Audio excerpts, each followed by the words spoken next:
اعوذ باللہ من الشیطان الرجیم، بسم اللہ الرحمن الرحیم۔ شروع کرتا ہوں اللہ کے نام سے جو بڑا مہربان نہایت رحم والا ہے۔ قسم ہے سورج اور اس کی ضیاء و شعاع کی، اور چاند کی جب وہ اس سورج کے پیچھے آئے، دن کی جب وہ اس سورج کو خوب روشن کر دے، اور رات کی جب وہ اسے ڈھانپ لے، اور آسمان کی اور ذات کی جس نے اسے بنایا، اور زمین کی اور جس نے اسے بچھایا، اور انسانی نفس کی اور اس کی جس نے اسے درست بنایا، پھر اسے اس کی بدکاری اور پرہیزگاری کا الہام القا کیا۔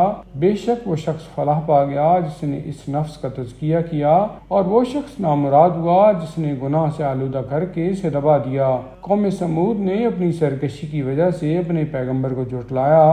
جب ان کا سب سے زیادہ بدبخت آدمی اٹھ کھڑا ہوا تو اللہ کے رسول یعنی صالح علیہ السلام نے ان لوگوں سے کہا کہ اللہ کی اونٹنی اور اس کے پانی پینے سے خبردار رہنا، یعنی اس کا خیال رکھنا۔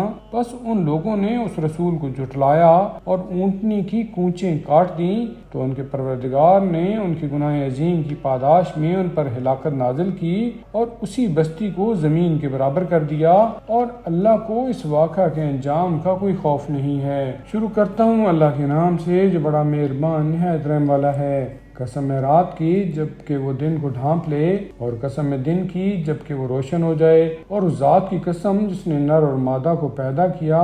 یقیناً تمہاری کوششیں مختلف قسم کی ہیں، تو جس نے راہ خدا میں مال دیا اور پرہیزگاری اختیار کی اور اچھی بات یعنی اسلام کی تصدیق کی، تو ہم اسے آسان راستہ کے لیے سہولت دیں گے، اور جس نے بخل کیا اور خدا سے بے پرواہی کی اور اچھی بات کو جھٹلایا، تو ہم اسے سخت راستے کی سہولت دیں گے، اور اس کا مال اسے کوئی فائدہ نہ دے گا جب وہ ہلاکت کے گڑھے میں گرے گا۔ بے شک راہ دکھانا ہمارے ذمہ ہے، اور بے شک آخرت اور دنیا ہمارے ہی قبضہ میں ہیں۔ سو میں نے تمہیں بھڑکتی ہوئی آگ سے ڈرایا ہے، اس میں وہ داخل ہوگا اور جلے گا جو بڑا بدبخت ہوگا، جس نے جھٹلایا اور روگردانی کی، اور جو بڑا پرہیزگار ہوگا وہ اس سے دور رکھا جائے گا۔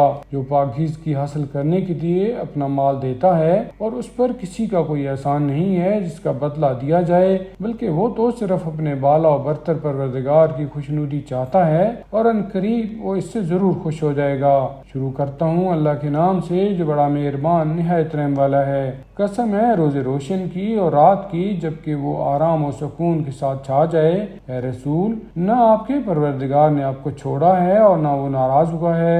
یقیناً تمہارے لیے انجام اور بعد کا دور آغاز یعنی پہلے دور سے بہتر ہے، اور ان قریب آپ کا پروردگار آپ کو اتنا عطا کرے گا کہ آپ خوش ہو جائیں گے۔ کیا خدا نے آپ کو یتیم نہیں پایا تو پناہ کی جگہ دی، اور آپ کو گمنام پایا تو لوگوں کو آپ کی طرف رہنمائی کی، اور اللہ تعالیٰ نے آپ کو نادار پایا سو مالدار بنا دیا۔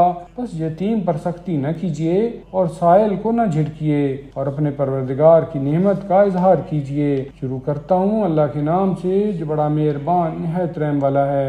اے رسول، کیا ہم نے آپ کے سینے کو کشادہ نہیں کر دیا، اور وہ بوجھ آپ سے اتار دیا جو آپ کی کمر کو توڑ رہا تھا، اور آپ کے ذکر یعنی آوازہ کو بلند کیا۔ یقیناً ہر دشواری کے ساتھ آسانی ہے، بے شک ہر تنگی کے ساتھ فراخی ہے۔ جب کار رسالت سے فارغ ہوں تو عبادت و ریاضت کرنے میں محنت کیجیے، اور اپنے پروردگار کی طرف رغبت کیجیے۔